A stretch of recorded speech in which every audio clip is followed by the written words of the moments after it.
Dito lahat ng kwento. Dito talaga lahat ng kwento. Sobrang stress ako. Tapos, nangyari to nung gabi.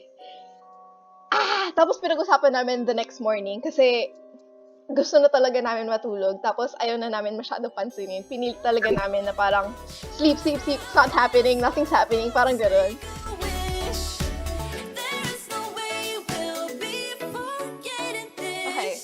What's up guys, it's me. Welcome back for another video. Hindi ko alam anong sabihin ko. I was looking back at our videos. Tapos nabalikan ko yung mga sleeping pods na napuntahan namin ni Robbie last 2018. We went to 2 pods and may story kami doon. This is Robbie, by the way. Robbie, say hi! Walang sound. We're going to talk about yung sleeping pods na puntahan namin sa Hong Kong, and we're going to start with sleep. Let's get some sun, baby, it's time to go. All we need to put on is the radio. I can feel the heat is rising.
Anyway, anong maaalala mo doon pala? Kasi it's been 2 years. Ako medyo blurry na yan, natandaan ko. Hindi tayo makatulog. Bakit? Parang hindi tayo na... Nag-chop talaga yung voice mo. Talaga? Okay, let's go back. Ano yung tanong ko? It's been 2 years since yung sleep. Ano yung naaalala mo? Tapos sabi mo, Hindi tayo makatulog. Yung... Hindi ba? naalala Kasi ko may nag-snore. Tsaka may galaw ng galaw, di ba? Oo, may May magulo. Pero so far, Tsaka masikip. totoo. Masikip? Masikip siya. Pero kasi feel ko parang for backpackers talaga siya. Yung onte lang yung bag, or for solo travelers na tayo kasi ang dami-dami rin dala. Like, may boxes tayo, may paper bags tayo, may tarpaulin tayo. Grabe, ang dami talaga natin dala nun. Pero yung CR, I like the CR. Like, gustong-gusto ko yung shower. Kung naalala mo, yung water na ginagamit nila is yung nalileak na water from the aircon. Yun yung reuse nila for the showers to be more eco-friendly. Natuwa ako sa idea na yun. Naalala ko lang dahil nag-edit ako ng video. Nakasulat ba yun somewhere? Nakasulat siya sa side ng shower. Like, habang naligo ka, pagtingin mo, okay, thank you for the information. Ako para basahin ko pa yun. Sobrang late na nga nung pumunta tayo. Tapos, ang mahirap sa sleep is, mahirap siya hanapin. Yung bus, medyo tama naman yung binabaan natin, pero sobrang hirap lang. Kasi di ba parang may stairs siya, paakyat, tapos bababa, tapos... Yeah. Yung stairs, grabe. Parang stairway to heaven. Tapos, ang mahirap pa, stairs na yun, like, ilang flights of stairs kasi yun eh. In the middle siya ng stairs, may hallway doon na pababa pa. papunta dun sa door ng sleep. So, sobrang hirap hanapin unless talagang nag-research ka.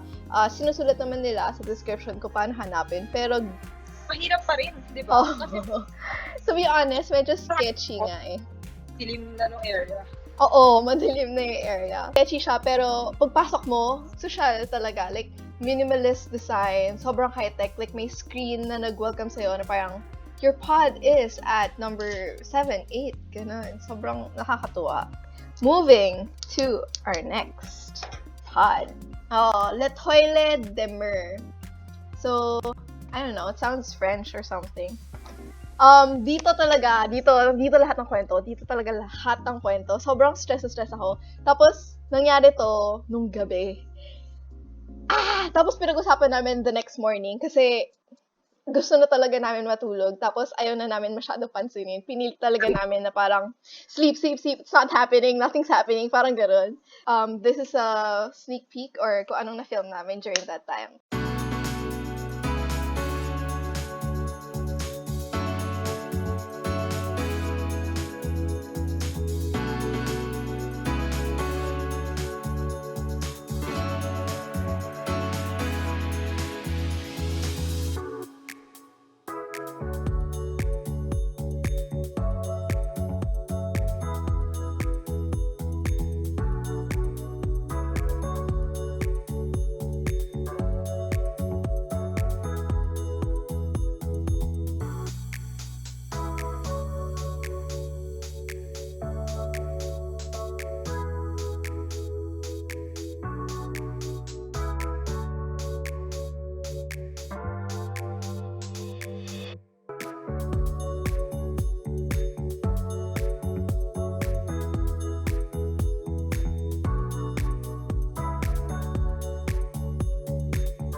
First impressions na lang muna. Ano yung first impressions mo?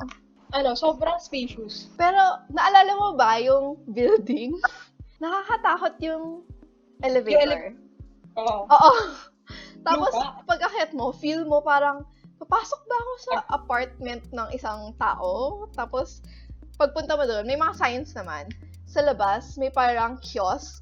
Wala kasi, yung sleeping pod kasi parang walang nag-assist sa atin. Self-check-in siya di ba? Tapos parang may kiosk, tapos scan mo yung passport mo para makakuha ng Key. Parang Key. key. Yeah. Tapos, dito na nangyari lahat. Kailangan natin maaga matulog kasi yung flight natin, like mga 6 a.m., parang gano'n, like sobrang aga, maaga. diba? Tapos, kailangan mga 3 or 4, umalis na tayo dun sa pod. Ako yung unang naligo pagbalik. Oo. So, nakakalat yung mga gamit natin sa labas. Kasi, di ba, spacious. So, parang naka-open yung mga luggage. Paglabas ko ng CR, kasi yung pods namin, magkadikit sa pinakababa, like sa lower, near the window. Tapos sa tapat ko, may another pod. Kay Robbie, yung door na to the other room. Sakto, sa tapat ko, yung lower bunk, may Filipina na medyo matanda. Hindi naman super tanda, like parang 40 siguro. Something like that, yeah. Tapos, parang nag-smile lang, ganun. Tapos, pumasok na ako ng pod ko kasi usually, hindi na ako sociable after taking a bath. Parang gusto ko na mag-skincare, gusto ko na mag-prep matulog kasi yun nga, maaga pa tayo matutulog. So, clinose ko na yung pod ko. Tapos, ayun, nag-film na ako. Pinicture ako lang kung gano'n ka-high-tech yung pod. Kasi sobrang cool kasi ang dami talagang buttons. Tapos, may parang music pa. Oo, it was so cool. Tapos different kinds of lights. Tapos meron kang earplugs.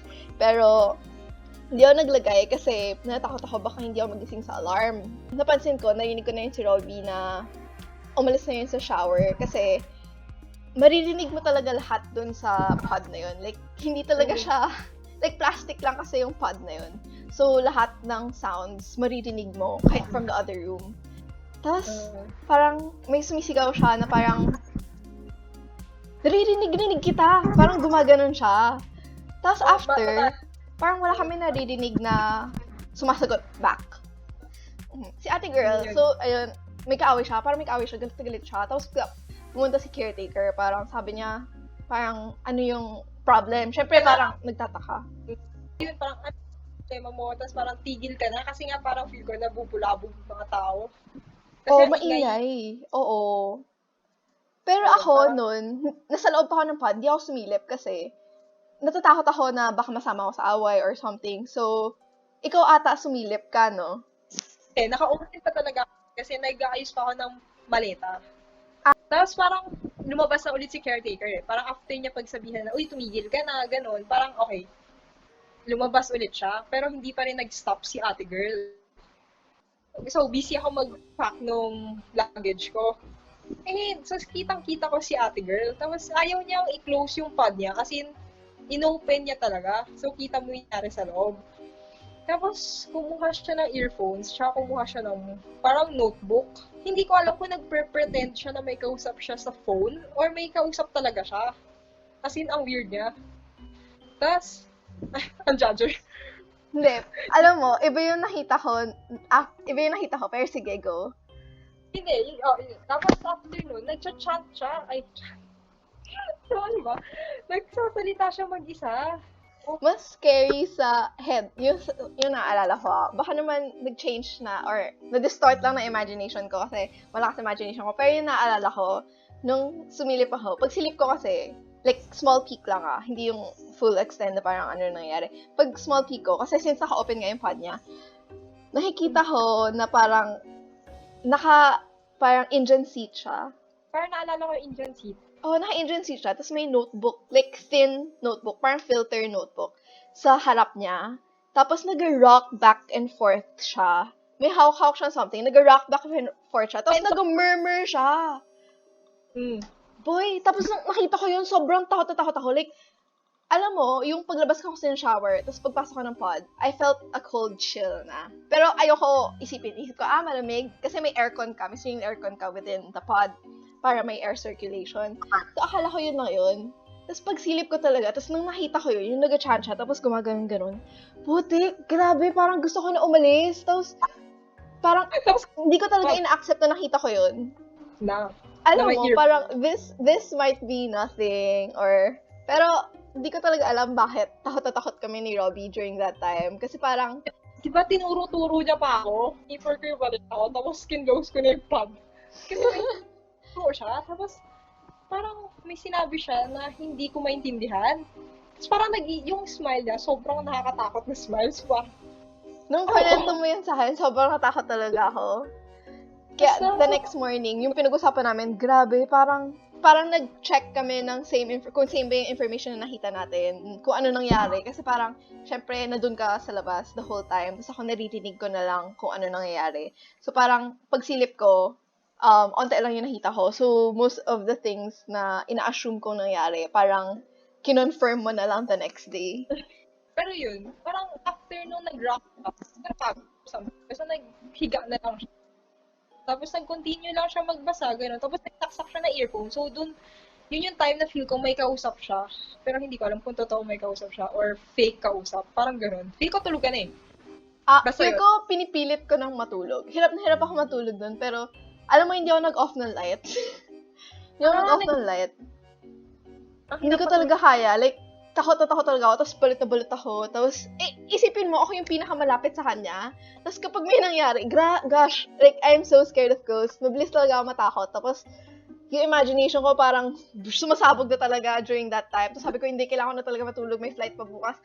Tapos, di ko alam talaga na nandun ka kasi hindi naman ako sumilip tapos nilabas ulo ko kasi nandun ka nga sa same row sa akin. So, hindi ko talaga nakita na na-witness mo yung lahat. Pero mas nakakatakot on your part na nakita mo lahat ng nangyari. Kasi bigla talaga siya nagalit. Parang may sinabi ka, narinig kita, parang pinag-usapan siya behind the back. Parang yun yung narinig ko. Grabe talaga nung narinig ko yun, parang, oh crap! What did you hear? Like, parang sobrang tahimik. Sobrang tahimik talaga. Tapos, yung inisip ko talaga, parang may nag-whisper ba sa kanya na iba. Tapos, since may chills nga ako before, parang, mga imaginations. Oo. Natakot na, feel ko na start, medyo ini-ignore siya. Pero, tinuro-turo na ako, parang, Doon ka natakot talaga. Kasi parang na-involve ka na eh. parang, hala, kasama na ako. I mean, baka naman na-misjudge natin siya or something, like, may nangyari talaga sa kanya, tapos hindi lang talaga natin narinig. Ayoko yung mga events na I don't understand. Like, may ganun akong problem. If I don't understand, I'm scared of it. Imagination ko talaga yung may kasalanan, promise. Hindi mo ka na-imagine Ako pagka-close ko, bahala ka na dyan. Anyway, that's all we got for you today. Make sure to hit that like button if you like this story. Make sure to click subscribe and comment down below if you have a creepy experience when you've traveled abroad or anywhere or even at your own home. Pero sige, go lang, comment nyo lang there. Comment nyo lang there. Ang konyo! Shams! Anyway, bye! Thank you, Robbie, for being in this video.